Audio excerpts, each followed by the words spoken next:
Okay, so you have one more discussion, reading discussion before we move into the textbook and some of the more formal grammar activities. Although all of the grammar activities that we do are, writing to learn, so to speak, sort of low risk activities. So, don't stress out too much about the grammar. And this discussion will hopefully reiterate the kind of grammatical approaches this class is trying to teach you.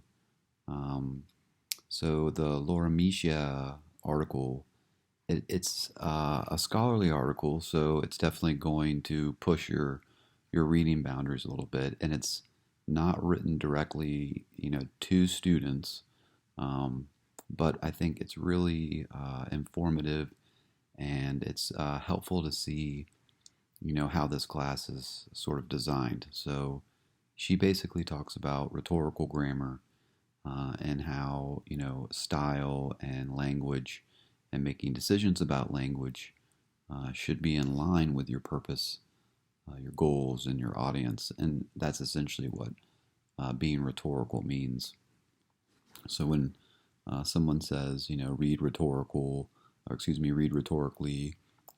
examine a rhetorical situation, what they're really saying is, think about the purpose of the text or the written piece or the video or the podcast or whatever it is you're making with language.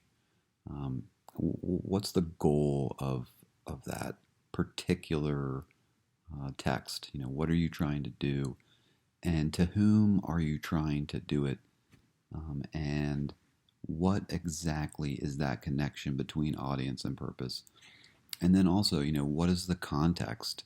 What are the constraints of that context?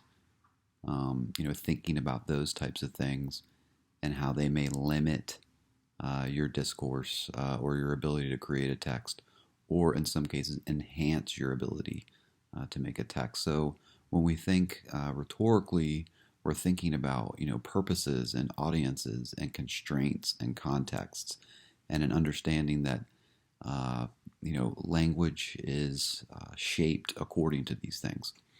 And so, with that in mind, grammar and style and effect are important, but they may change, and they're going to always be specifically built around a rhetorical situation.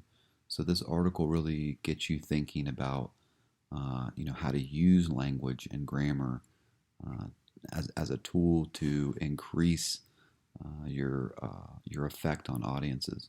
If you're trying to solve a problem with language, um, you know, thinking about grammar rhetorically will help you think about using language to cater to that audience to draw out an effect.